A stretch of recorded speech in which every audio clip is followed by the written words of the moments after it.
Hello and welcome guys, स्वागत है हमारे यूट्यूब चैनल स्टडी स्क्वायर पे। ये हमारी पार्ट ए का यूनिट 3 होने वाला है, जो कि है information and communication technology skills. इस यूनिट में हम आईसीटी के बारे में जानेंगे, जो कि आपको पता ही होगा आईसीटी क्या होता है। एंड यहाँ पर हम देखेंगे आईसीटी का इस्तेमाल करके हम कैसे कम्युनिकेट कर पाते हैं। ये यूनिट 4 सेशन में डिवाइड किया गया है, तो चलो एक एक करके देख लेते हैं। फर्स्ट है हमारा सेशन 1, बेसिक कंप्यूटर ऑपरेशंस।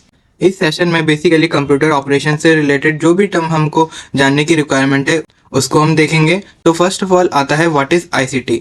तो अगर इसकी डेफिनेशन की अगर बात करें तो आप यहाँ पर देख सकते हो, आईसीटी बेसिकली वो टूल्स, मेथड एंड टेक्नोलॉजी होते हैं जिनका इस्तेमाल हम अपने डेली लाइफ में डिजिटल चीज़ों से रिलेटेड काम को करने के लिए इस्तेमाल करते हैं। इसमें हम डेटा को स्टोर करते हैं, डिजिटली रिकॉर्ड करते हैं information, and send and share वगैरह जो भी करना होता है उनको कर लेते हैं। फॉर एन एग्जाम्पल, आपका फ़ोन, टैबलेट, आपका रेडियो या फिर आपके रिमोट्स, ये सब हमारे आईसीटी टूल्स में आते हैं। जो भी इंफॉर्मेशन और कम्युनिकेशन के लिए इस्तेमाल होते हैं उसको हम आईसीटी टूल कह लेते हैं। अब इसमें अगर सिंपली हम समझना चाहें तो आप यहाँ पर भी देख सकते हो, ICT is basically everything that helps us to understand information. यहाँ पर इंफॉर्मेशन यूजिंग इलेक्ट्रॉनिक डिवाइसेस, जैसे कि मैंने अभी बोला। तो अगर आपके एग्जाम में आ जाए तो आप ऐसे डेफिनेशन बनाकर भी लिख सकते हो, रट्टा मारने की कोई रिक्वायरमेंट नहीं है। एन एग्जाम्पल में भी वही चीज़ आ जाते हैं, smartphone, laptop, desktop, laptops, etc. इसके अलावा भी आप बनाकर भी लिख सकते हो।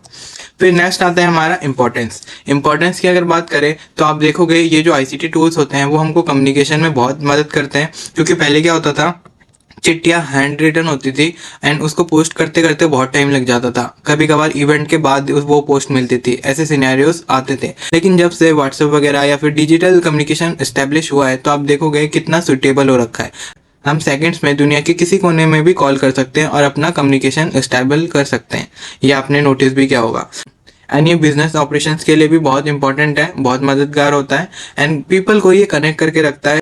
एंड इसके अलावा भी ये हमको अप टू डेट रखता है मॉडर्न चीज़ों से, क्योंकि जितना अच्छा कम्युनिकेशन हो पाएगा उतना ही हम जानकारी हासिल कर पाएंगे। इन्हीं सब चीज़ों को यहाँ पर मेंशन किया गया है। एंड नेक्स्ट आता है हमारा कंप्यूटर सिस्टम कैसे बनता है। तो आपको भी पता होगा, आपने 8th-9th में भी पढ़ा होगा कि जो कंप्यूटर होता है वो 2 कंपोनेंट से बनता है। एक होता है हमारा हार्डवेयर एंड एक होता है हमारा सॉफ्टवेयर। हार्डवेयर जो फिजिकल चीज़ें होती हैं जिनको हम टच कर सकते हैं, जैसे keyboard, monitor, CPU, mouse etcetera.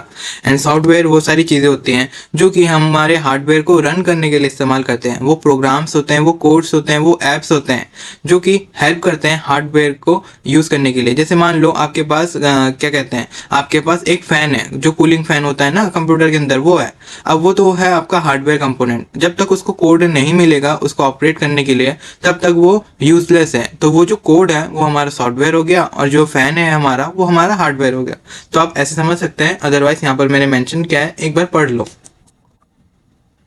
And अगर इसके रिलेशनशिप की बात करें तो इनके बीच में एक मीडियाकर रहता है, उसके बारे में भी हम आगे जानेंगे। लेकिन अगर relationship between hardware and software की बात करें तो इनका आपस में एकदम भाई वाला भाईचारा है, क्योंकि अगर सॉफ्टवेयर नहीं रहेगा तो हार्डवेयर काम नहीं करेगा, हार्डवेयर नहीं रहेगा तो सॉफ्टवेयर काम नहीं करेगा। ये सिंपल सा लॉजिक है। लेकिन इनकी जो बातचीत होती है वो किसी और के थ्रू होती है। अब वो है क्या, बेसिकली उसको हम ऑपरेटिंग सिस्टम कहते हैं। जैसे कि आपने देखा ही होगा, एप्पल के ऑपरेटिंग सिस्टम, एंड्रॉयड के, मैक के, लिनक्स, उबुंटू, ऐसे बहुत सारे अलग अलग टाइप के ऑपरेटिंग सिस्टम्स होते हैं। लेकिन मेजरली हम क्या इस्तेमाल करते हैं, माइक्रोसॉफ्ट और एप्पल।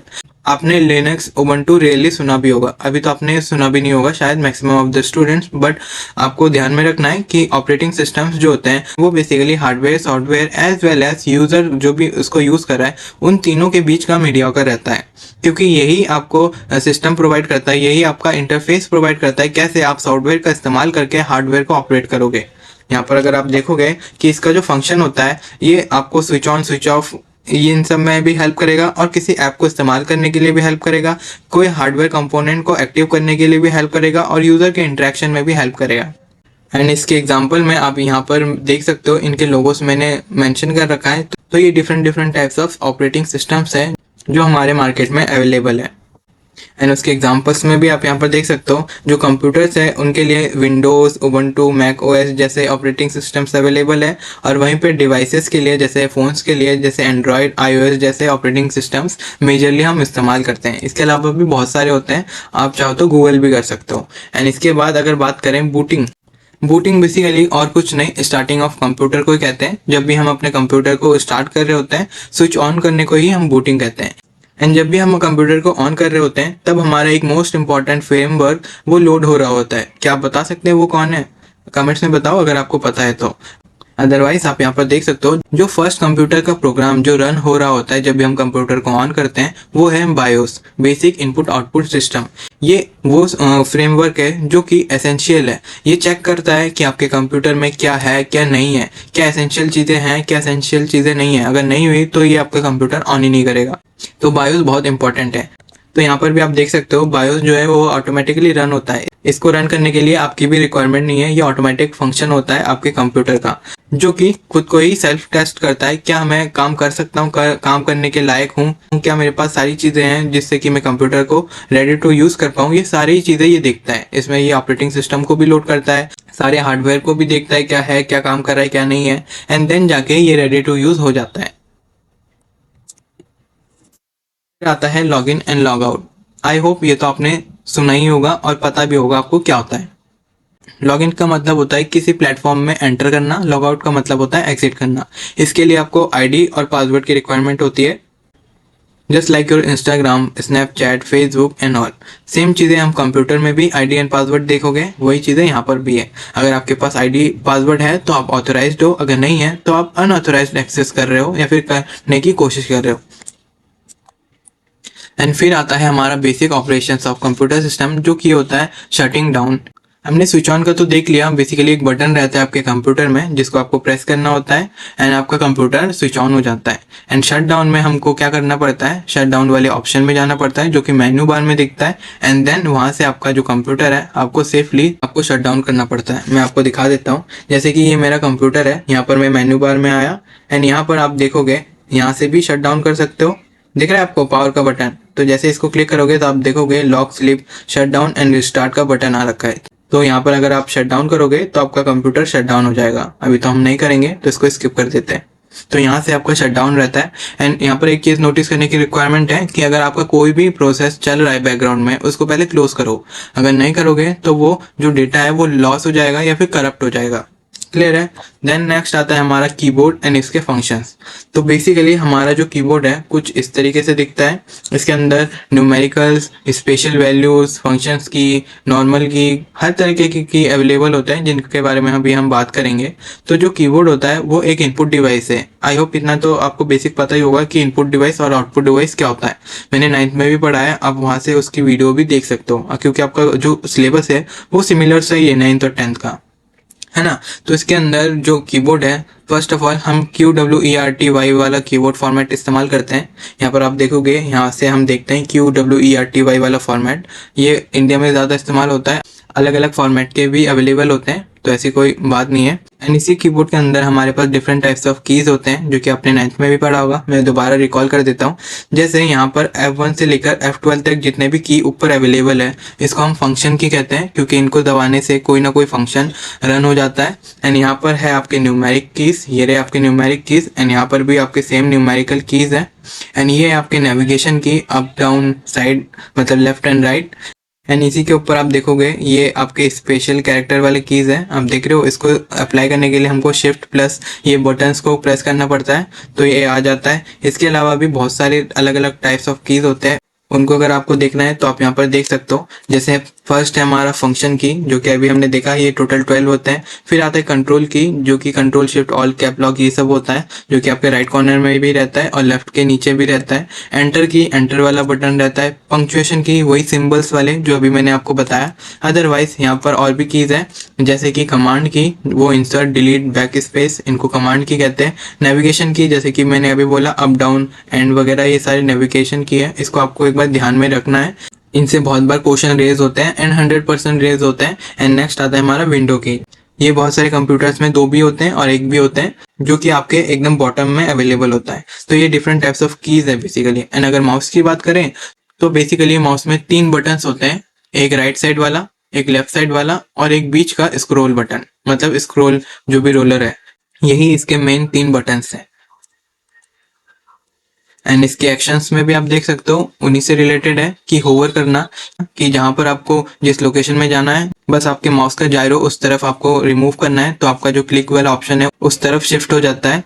फिर आता है पॉइंट एंड क्लिक, मतलब जिसको भी आपको क्लिक करना है उस पर पॉइंट करो और क्लिक करो। Drag and drop, double click, ये सब आपको पता ही है तो इसको ज्यादा एक्सप्लेन नहीं करता है क्योंकि अभी आप 10th में हो। अगर आप 8th में होते तो मैं सोचता भी कि आपको थोड़ा डिटेल में समझाऊं, बट ये नॉर्मल सी चीजें हैं तो इसको स्किप करते हैं और चलते हैं हमारे सेशन 2 में, जो कि है परफॉर्मिंग बेसिक फाइल ऑपरेशन। इसमें हम अपने फाइल में जो जो बेसिक ऑपरेशन करने हैं आपके सिलेबस के अकॉर्डिंग उनको हम देखने वाले हैं।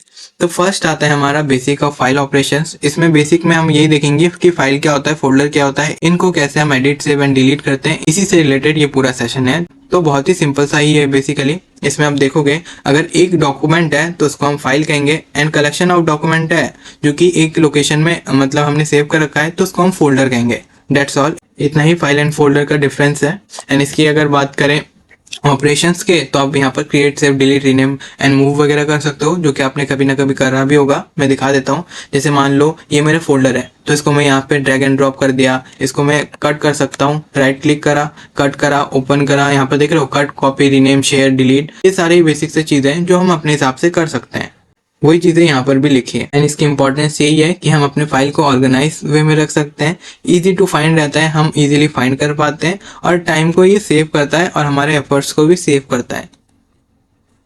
फिर अगर फाइल्स और फोल्डर्स की डेफिनेशन की बात करें इन प्रॉपर, जो कि आपको अपने एग्जाम में लिखना है, तो file is a collection of information stored on a computer, collection of information, ठीक है।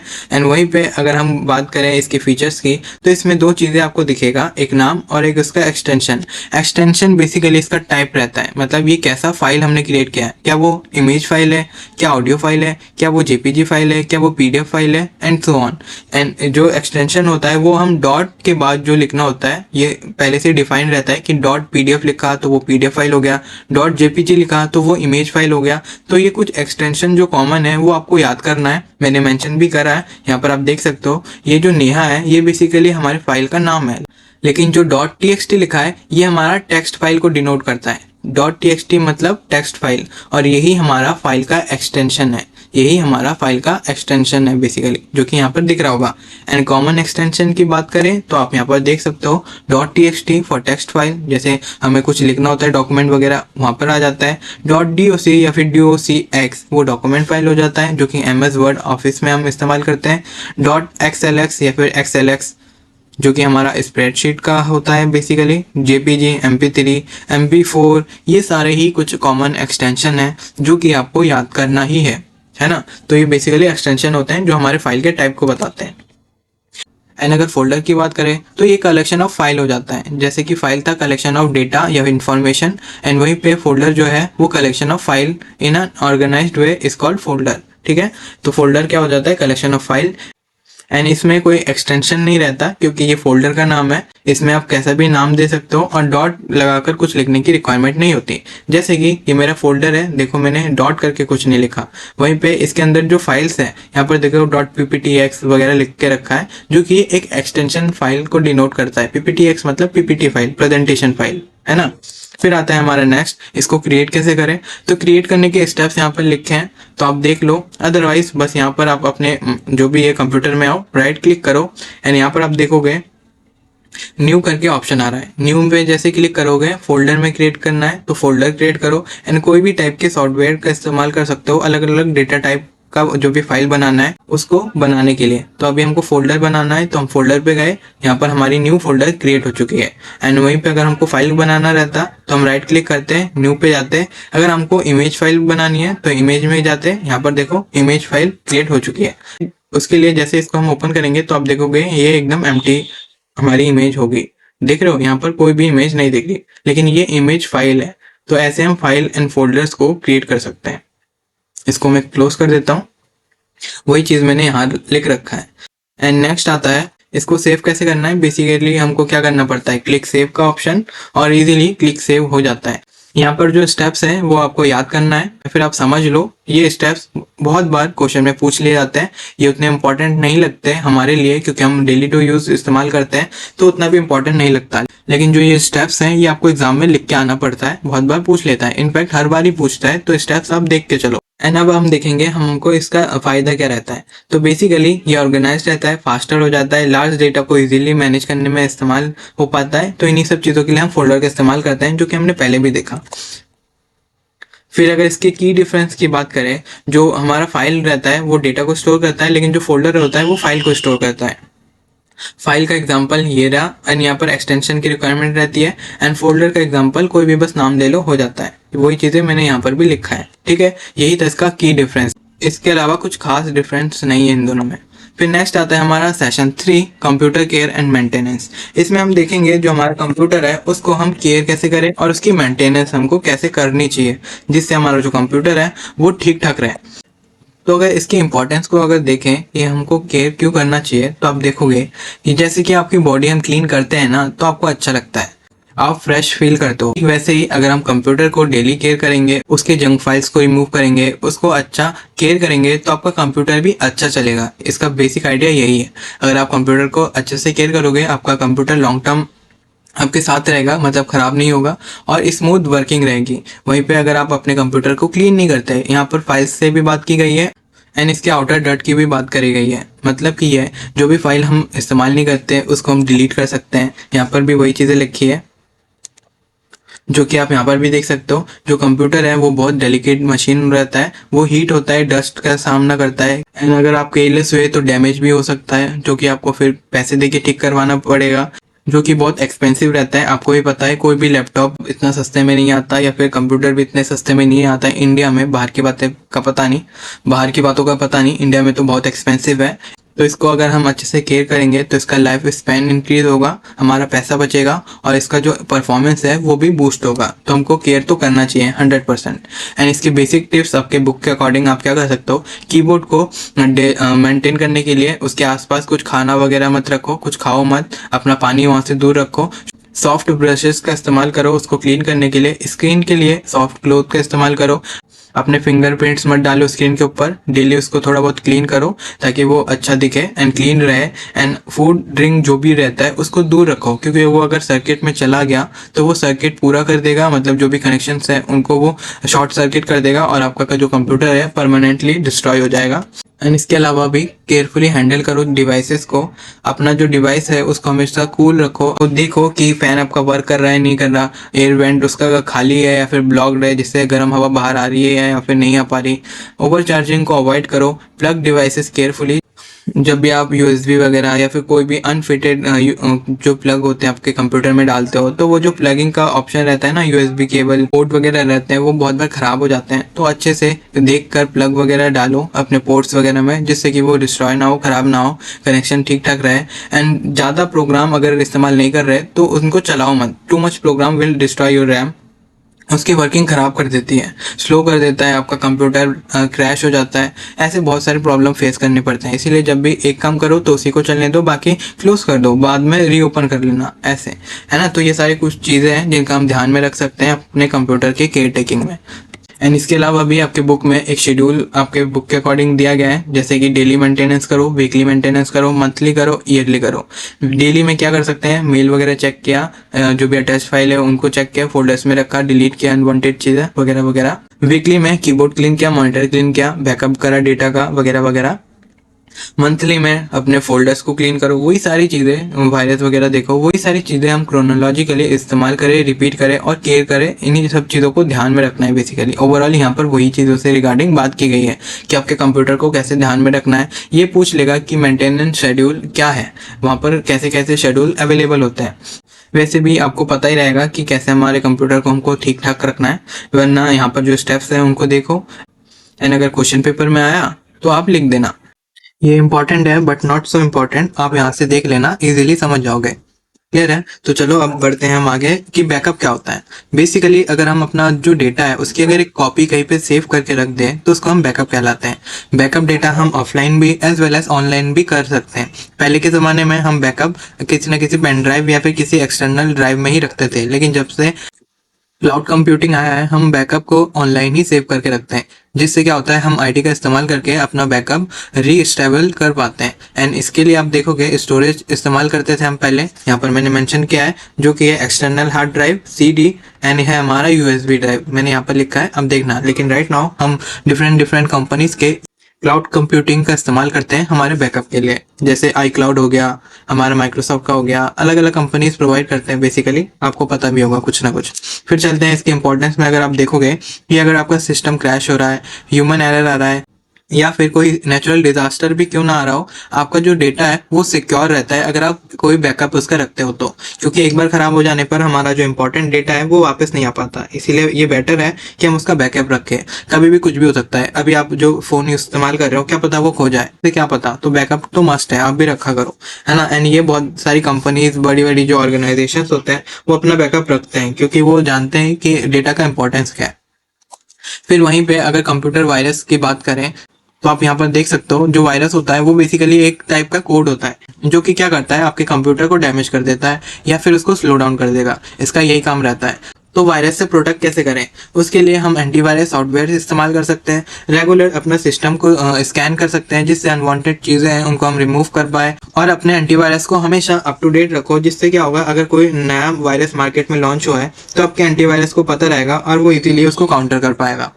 तो ये सब तो थी प्रोटेक्शन की बात, लेकिन अगर आपको कंप्यूटर इंप्रूव करना है तो उसका परफॉर्मेंस कैसे इंप्रूव कर सकते हो। तो बेसिकली जो हमारा कंप्यूटर परफॉर्मेंस होता है वो स्लो डाउन तभी होता है जब उसकी स्टोरेज भर जाती है, और स्टोरेज भर जाते हैं हमारे पुराने फाइल से, इमेजेस से, अनयूज डेटा से। तो जैसे कि आपको अगर इम्प्रूव करना है आपके कंप्यूटर का परफॉर्मेंस, तो उसको क्या करो, बेसिकली आपके ड्राइव से उस डेटा को डिलीट कर दो जो आपको नहीं चाहिए। यहाँ पर आप सोल्यूशन में देखोगे तो आपको दिखेगा कि delete unnecessary file, disk cleaner software इस्तेमाल कर सकते हो, जिससे क्या होगा, आपका जो अनवांटेड डेटा है वो रिमूव हो जाएगा। एंड फिर आता है हमारा नेक्स्ट टॉपिक, स्पैम मेल्स। इसमें क्या होता है, जो अनवांटेड ईमेल्स होते हैं उनको हम स्पैम कहते हैं। आप अपने फोन में भी देख सकते हो, बहुत सारे स्पैम ईमेल्स आपको दिख जाएंगे। ये बेसिकली अनवांटेड ईमेल्स होते हैं जो कि कोई ना कोई प्रमोशन या फिर एड्स के लिए आपको भेजा जाता है। ये बहुत सारे हार्मफुल चीज़ों को भी लिंक करवा के लाता है अपने स्पैम जो भी टेक्स्ट है उसके द्वारा। तो इसको खोलने से पहले सोच समझ के इसको ओपन किया करो, क्योंकि बहुत बार ऐसे लिंक्स ओपन हो जाते हैं जो कि आपके कंप्यूटर या फिर जीमेल को हैक करने के लिए इस्तेमाल किए जाते हैं। एंड इसके लिए आप क्या कर सकते हो, रेगुलर अपना जो ईमेल है उसको सर्च करो, जो भी चीज़ें नई चीज़ें उनको डिलीट करो, स्पैम फिल्टर रखो, जो भी वेबसाइट आप देख रहे हो कि स्पैम किया जा रहा है उसको स्पैम में डाल दो, जिससे अलग ही एक फोल्डर में चला जाएगा। क्योंकि ईमेल में बहुत सारे ऑप्शंस होते हैं, इनबॉक्स का, आउटबॉक्स का, सेंड का, स्पैम का, फिर डिलीट का, ये सारे अलग अलग पार्ट्स होते हैं। तो उनमें जाके फिर इजीली आप डिलीट ऑल करोगे तो सारे डिलीट हो जाते हैं। तो ऐसे ही आप फोल्डर का इस्तेमाल कर सकते हो, जिससे आप इन स्पैम्स को इजीली अपने जीमेल से हटा पाओ। एंड फिर आता है हमारा session number 4, which is computer security and privacy. इसमें हम कंप्यूटर की सिक्योरिटी एंड प्राइवेसी से रिलेटेड टर्म्स को देखने वाले हैं। तो चलो एक एक करके देख लेते हैं। फर्स्ट ऑफ ऑल हम इम्पोर्टेंस की बात कर लेते हैं कि सिक्योरिटी का क्या इंपॉर्टेंस है। आपको भी पता है, अगर हमारा घर हो, हमारी कीमती चीज़ें हो, उनकी सिक्योरिटी तो मस्ट है, क्योंकि कोई भी कभी भी उसको नुकसान पहुंचा सकता है या फिर चुरा सकता है। सेम हमारा डेटा भी बहुत इंपॉर्टेंट होता है, वो भी कभी भी चुराया जा सकता है या फिर क्या कह लो उसको डैमेज किया जा सकता है। इसीलिए हम सिक्योरिटी लेयर्स का इस्तेमाल करते हैं। यहाँ पर अगर आप देखोगे, इफ डेटा इज लॉस्ट और leaked you can face financial loss, identity misuse और प्राइवेसी इश्यूज। तो इन चीज़ों का जिससे हमको सामना ना करना पड़े, हम क्या करते हैं, सिक्योरिटी फीचर्स का इस्तेमाल करते हैं। यहाँ पर आप देखोगे इंपॉर्टेंस पे वही चीज़ें लिखी है मैंने, जैसे कि आप यहाँ पर देख सकते हो, जो कंप्यूटर सिक्योरिटी होती है वो मेजर करता है एंड प्रोटेक्ट करता है आपका डेटा फ्रॉम सिस्टम डैमेजेस और थेफ्ट। मतलब कोई भी डैमेज हो या फिर चोरी चकारी हो रही हो आपकी डेटा की, या फिर अनऑथराइज्ड एक्सेस हो रहा हो, उससे ये मेजर करेगा कि ये हो रहा है या नहीं हो रहा, और उनसे रिलेटेड अपने जो भी फंक्शन होंगे उनको परफॉर्म करेगा, जिससे कि कोई अनऑथराइज्ड बंदा आपका डेटा चोरी ना कर पाए। सिक्योरिटी ब्रीच बेसिकली डेटा का अनऑथराइज्ड एक्सेस होता है कि विदाउट परमिशन आपका डेटा को एक्सेस कर रहा है, लीक कर रहा है या फिर स्टोर कर रहा है, तो उसको सिक्योरिटी ब्रीच कहते हैं। आपने न्यूज़ में भी देखा होगा कि बहुत बार सिक्योरिटी ब्रीच जैसे न्यूज़ेस हमारे हेडलाइंस में दिख जाते हैं कि इस कंपनी का डेटा चुराया जा चुका है, इस कंपनी का डेटा डार्क वेब में अपलोडेड है। ऐसे न्यूज़ तो आपने सुने ही होंगे, तो आप यहाँ से भी समझ सकते हैं। फिर नेक्स्ट आता है हमारा threats to our computer security, कि कौन कौन से थ्रेट हैं जो हमारे कंप्यूटर सिक्योरिटी को फेस करना पड़ता है। जैसे कि आप यहाँ पर देख सकते हो, फर्स्ट है हमारा physical theft, identity theft, and हमारा आ जाता है third point software piracy. Physical theft मतलब आपका हार्डवेयर चुरा लिया, आपका कीबोर्ड चुरा लिया, माउस चुरा लिया, ये सब। आइडेंटिटी थेफ्ट मतलब आपका डेटा चुरा लिया, आपका यूजर नेम, पासवर्ड, आपका बैंक अकाउंट, ये सब चुरा लिया, तो वो आ जाता है हमारा आइडेंटिटी थेफ्ट में।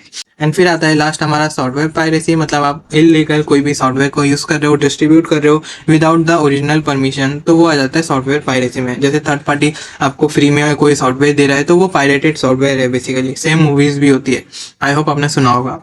फिर चलो आगे बढ़ते हैं। फिर आता है हमारा data loss causes. Data loss के बेसिकली दो मेन रीजंस हैं। एक है केयरलेस शेयरिंग और दूसरा है अनऑथराइज्ड एक्सेस, कि आपने बिना सोचे समझे आपका डेटा इधर उधर शेयर कर लिया। जैसे कोई भी वेबसाइट में लॉगिन किया, यूजर ने पासवर्ड डाला, फोन नंबर वगैरह दे दिया, तो वो केयरलेस शेयरिंग हो गया। और अनऑथराइज्ड एक्सेस मतलब आपने जहाँ पर डेटा दिया है वहां से किसी ने बिना परमिशन आपका डेटा चुरा लिया, तो वो हो जाता है अनऑथराइज्ड एक्सेस। तो ये थे दो टर्म्स डेटा लॉस के। फिर आता है मेन इंपॉर्टेंट हमारा जो है वो कंप्यूटर वायरस। इससे बहुत सारे क्वेश्चन रेज होते हैं। मैं फर्स्ट ऑफ ऑल बता दूं, जो कंप्यूटर वायरस होता है वो एक प्रोग्राम रहता है, लेकिन ये भी किसी चीज का पार्ट रहता है। मेन होता है हमारा मेलवेयर। मेलवेयर के 6-7 वर्जन्स होते हैं, उनमें से एक है हमारा वायरस। एंड इस वायरस का काम होता है अलग अलग टाइप के। जैसे वायरस बनाओगे वैसे इसका काम रहेगा, लेकिन मेनली ये अपना कंप्यूटर को डैमेज, डेटा को डैमेज या फिर उसको स्टील करने के पर्पज से ही इस्तेमाल किया जाता है। यहाँ पर अगर आप टाइप्स ऑफ वायरस में देखोगे तो फर्स्ट आता है हमारा वर्म, जो सेल्फ रेप्लिकेटिंग होता है, अपना ही रेप्लिकेशन बनाता रहेगा, जिससे कि क्या होगा, आपका स्टोरेज भर जाएगा और डिफिकल्ट होगा आपके प्रोसेसर को प्रोसेस करने में, और आपका कंप्यूटर स्लो डाउन हो जाएगा। And Trojan horses backdoors create करते हैं, जिससे कि इजीली आपका जो भी एक्सेस है कोई थर्ड पर्सन ले पाएगा। ये बेसिकली मेनली हैकर्स इस्तेमाल करते हैं कि आपको पता भी नहीं चलेगा। एक बैकडोर क्रिएट कर लेंगे एक ट्रोजन डाल के, जो कि सॉफ्टवेयर के थ्रू ही बाइंडेड करके आपके कंप्यूटर में आएगा एंड उसको सिंपली आपका पूरा एक्सेस दे देगा, जिससे कि वो बहुत हद तक आपके डिवाइस को हार्म कर लेगा या फिर आपकी आइडेंटिटी चुरा लेगा।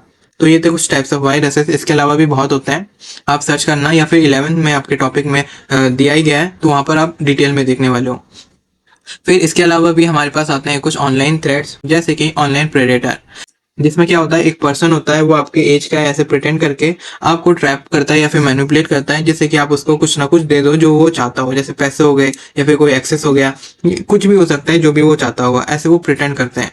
एंड इसके अलावा भी आप देखोगे कि फेक ऑफर्स कर देते हैं, बैंक डिटेल मांग लेते हैं, कि बोलेंगे आपका क्रेडिट कार्ड का पिन बता दो। ये वो बहुत सारे स्कैम्स होते हैं मार्केट में, आपने भी सुना ही होगा। एंड कमेंट्स में बताओ कि आपके फैमिली ने भी ये फेस किया है अपने लाइफ में या फिर नहीं। आई एम श्योर किया होगा कभी ना कभी, तो जो कि एक गलत बात है। फिर बढ़ते हैं आगे, प्रोटेक्टिंग योर डेटा। अब ये जितने भी स्कैम्स हैं उनको हम कैसे रोक पाए, इसका एक ही सोल्यूशन है कि आपके डेटा को प्रोटेक्ट करो। उसके लिए हम क्या कर सकते हैं, आपका जो पासवर्ड है वो स्ट्रांग बनाओ। उसके लिए आप क्या करो, upper case as well as lower case as well as number as well as special character का इस्तेमाल करो। इससे एक नंबर का क्वेश्चन 100% आएगा कि एमसीक्यू में बोला जाएगा ये 4 पासवर्ड्स हैं, इनमें से बेस्ट पासवर्ड कौन सा है, स्ट्रांग पासवर्ड कौन सा है। तो आपको चूज करना पड़ेगा जिनमें ये चारों ही क्राइटेरिया फुलफिल हो रहे हैं। ये एमसीक्यू में दिया ही जाएगा, हर बार देते हैं, आप चेक कर लो। तो ये तो ध्यान में रखना। फिर इसके अलावा आता है एंटीवायरस या फिर फायरवॉल को इंस्टॉल करो। एंटीवायरस वही जो वायरसेस को रिमूव करेगा, और फायरवॉल एक एक्स्ट्रा लेयर प्रोवाइड करेगा कि अनवांटेड चीज़ों को दूर रखने में। एंड इसके अलावा भी आप अपने डेटा को इनक्रिप्ट कर सकते हो। इनक्रिप्ट का मतलब होता है कि कन्वर्ट कर दो ऐसे फॉर्मेट में जो कि तीसरा बंदा पढ़ ना पाए अगर उसके पास एक्सेस ना हो, क्योंकि जब तक एक्सेस ना होगा वो पढ़ ही नहीं पाएगा। फॉर एन एग्जाम्पल, आपको हिंदी आती है, आपके जो फ्रेंड्स हैं उनको बस इंग्लिश आती है, उनको हिंदी का कुछ नहीं मालूम। तो अगर आपको कोई सीक्रेट छुपाना है तो बेटर है ना आप हिंदी में लिख लो, जो कि वो अगर एक्सेस भी कर पाए फिर भी ना पढ़ पाए, समझ ना पाए, फिर आपका नुकसान तो होगा ही नहीं। तो ऐसे भी बहुत सारे तरीके हैं जिनसे हम अपने डेटा को इनक्रिप्ट कर सकते हैं। Best example WhatsApp. आपने सुना होगा व्हाट्सएप का इंक्रिप्शन बहुत हार्ड टू क्रैक है, जो कि एक इनक्रिप्टेड फॉर्मेट में आपका मैसेज एक जगह से दूसरी जगह पर ट्रांसफर के लिए इस्तेमाल किया जाता है ना। एंड इसके अलावा फोर्थ है हमारा यूज सिक्योर वेबसाइट्स। उन्हीं वेबसाइट को ट्रस्ट करो जो कि सिक्योर है। एंड हमको पता कैसे चलेगा, जिन वेबसाइट्स में HTTPS लिखा है, hyper text transfer protocol secure, उन्हीं को आपको विजिट करना है, क्योंकि वो लीगली बाउंड होते हैं आपके डेटा को प्रोटेक्ट करने में। तो इनसे कोई खतरा नहीं है। लेकिन जिनके सामने HTTPS नहीं है वो खासकर खतरनाक होते हैं, हैकर्स वगैरह इस्तेमाल करते हैं आपके डेटा को लीक करने में। तो गाइस, यही था हमारे इस यूनिट का पोर्शन। आज के लिए इतना ही, मिलते हैं हम नेक्स्ट वीडियो में।